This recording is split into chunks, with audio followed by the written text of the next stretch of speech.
Hello, everybody, and welcome to a podcast series I have decided to start. I'm here with my mom. Say hello. Hello. And today we are going to be reviewing the movie Encanto. This is just our opinion, and you can have your own opinion, do your own review, do anything you want. Anyways, this is just for fun. And in case you haven't seen the movie, there's a little bit of spoilers here. Just warning you. Alright, so where should we start off, Mama?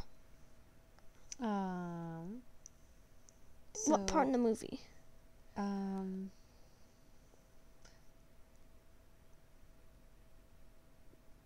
beginning? Yep. Okay, that was obvious. Anyways, I meant, like, what part in the beginning? Like, you gotta be specific here. Like, I don't know. You know what? Yeah. You know what? And they're talking about gifts and anyways, so movie starts off, Family Madrigal song, and we meet everybody inside the Madrigal family. That includes Luisa and Isabella, Mirabel, the main character's older sisters, Camilo, Dolores, and Antonio, Mirabel's cousins. Oh yeah, I forgot to tell you. Luisa is super strong. Isabella is effortlessly perfect and grows flowers. Camilo, he can shapeshift. Antonio can talk with animals, and Dolores can hear everything. Like, she has really advanced hearing powers.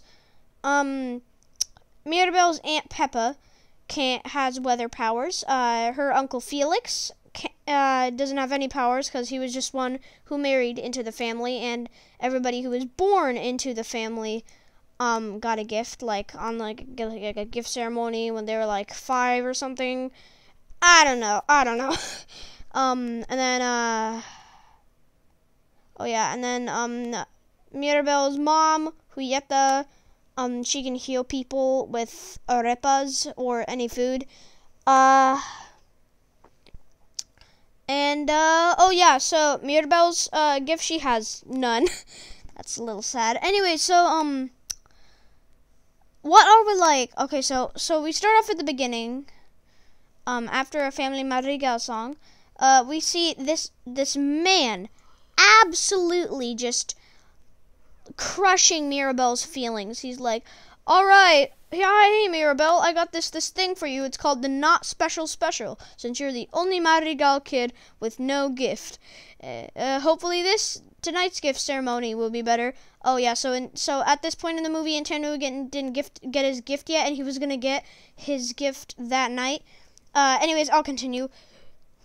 Hopefully this gift ceremony isn't as bad as the last one. Last one being yours. He just absolutely crushes Mirabel's feelings. Isn't that right? Yeah. It's just really sad because Mirabel just has to sit there and just silently nod while dying inside. It's uncomfortable. Yeah. And then there's one point in the movie where she goes, I am just as special as the rest of my magical family. And then everybody's just showing off their magical powers right in front of the Madrigal house casita. And then like one of the kids just goes savage mode and is like, maybe your gift is being in denial. That's just my favorite part. I've even seen inside in the ads. So the next part, what happens in the next part? So we're going to be covering, like, the main events right here that are, like, important. Antonio guy, Antonio, he is at the gift ceremony. Antonio and Mirabel are actually very close friends. So Mirabel walks with Antonio to go to his door. Each person in the family has a door, aka their room, and they stay in there to do whatever they need to. I don't know. So everybody gets a door when they get their powers at young. So basically, Antonio gets his gift. Yay, he gets animals, and then Mirabel's happy for him, but she also gets really jealous and goes on in this song about why she should have gotten a gift or something. I don't know. Anyways, then something shocking happens. The magic starts fading, and there are cracks. Then there were just like cracks inside the entire house. And then like oh yeah, I forgot. Well, I forgot the entire premise of the story. So why they have this magic stuff is because I think it was like 50 years ago, abuela, the family grandma, she and her abuelo Pedro, they were escaping from like some German Nazis or Spain or something, and abuelo wanted to like reason with them, and then he got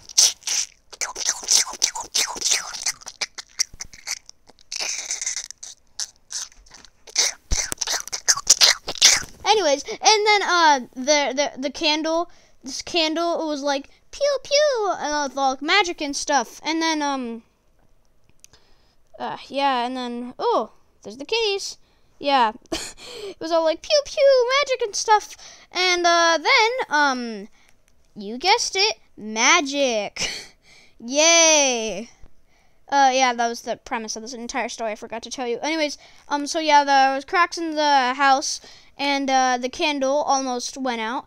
And then Mirabelle goes to go tell the others, but when all of them come to like the center of the house, nothing happened. Okay, so then, yeah, so Mirabelle was the only one who I guess saw it. Oh, I totally forgot. Mirabelle also had this uncle Bruno, Tio Bruno. They say he saw the future. One day he disappeared, and nobody talks about him because like he like abandoned the family or something. Yeah, anyways, later in the movie there's a great song. By the way, I forgot to mention this is a musical. So then what happens next? So at his party. Oh yeah. So then Mirabelle is looking in the bed. Oh yeah, I forgot. She got a cut from one of the tiles on inside a casita for proof that she was showing to her mom. I don't know why that's important. I'm just gonna go on. I want to get this like done inside a couple of minutes. What should I? Oh yeah, so Mirabelle wakes up in her room, and then she goes out to save the miracle, but she doesn't know how to save a miracle, so she goes up on the roof, and then she listens to Abuela talking to Pedro. By the way, Pedro is, she's talking to Pedro's face inside of a necklace she had, and she was like, if they knew how truly vulnerable we are. And then, like, Mirabelle's hearing this, and she's like, whoa, so the magic is fading. I was right. Ha, ha, ha. Anyways, so Mirabelle so Mirabelle goes to Dolores because Dolores can hear everything. I'll skip the part where Camilo tries to pretend to be Dolores to get seconds. So Dolores tells Mirabelle, the only people worried about the magic is you and the rats talking in the walls. And you'll see why that's important, because the rats talking in the walls has something to do with the premise of this movie. So Dolores said, Dolores also said that Luisa's eye was twitching all night. So then Mirabelle goes to Luisa, and she's like freaking out, and she's just throwing donkeys everywhere. That sounds so weird. Remember, she's the super strong one. And then she goes on this, and then she just goes on the song where she's like, she does everything perfect, but she's got all this pressure because she's got all these chores, and everybody's asking her to do stuff, and yeah, I don't know, just yeah, and yeah, it's a really good song. There's also dancing donkeys inside the song, which makes it 100 times better. And then, oh gosh, I just had a shiver up my spine. I don't know why. That was weird. Anyways, so then, Luisa tells Mirabel that when she saw the cracks, Luisa felt weak, and that she overheard the adults talking about something like, oh, when Bruno left, he saw a vision about the house with cracks in it. So then Mirabel goes up to Bruno's tower, lots of stairs and lots of crying later, and other bodily liquids. She gets into Bruno's tower, and then Bruno gets visions, and then like he puts them into like a little frame, like a painting. So that and like when he saw Mirabel's vision, he threw it onto the ground, and then it got buried in sand, and now it's in like little shards and cracked apart. So then Mirabel puts them all back together inside the form of a very good song called "Ba-da-dun, we don't talk about Bruno, no. Anyways, you get the point. Anyway, so Mirabel, Augustine, Mirabel's dad, looks and sees her. Anyways, also, what was in the vision was Mirabel, standing before the cracks, and then, Dolores hears her dad talking about, you did not, okay, we need to pretend you did not do this. Oh, by the way, so Isabella, Mirabel's older sister who grows flowers, she was going to marry a guy, and like that guy was coming over to propose to her, so then that date goes horrible because Dolores overheard Mirabel's dad talking about how she broke into Bruno's tower and she was inside of Bruno's vision. I don't know if I said this before, but inside Bruno's vision, Mirabel was standing before the house, and the house had cracks in it.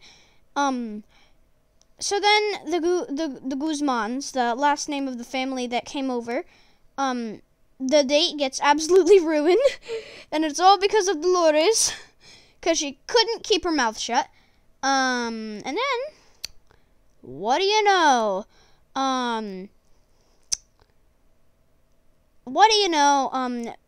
Behind a painting, there's this, there's a secret passageway throughout the house, and what do you know? Bruno's in it, because he, I don't know, he wanted to get out because, when the night, Mirabel was going to get her quote-unquote gift when she got no gift, Bruno saw the vision that we know today.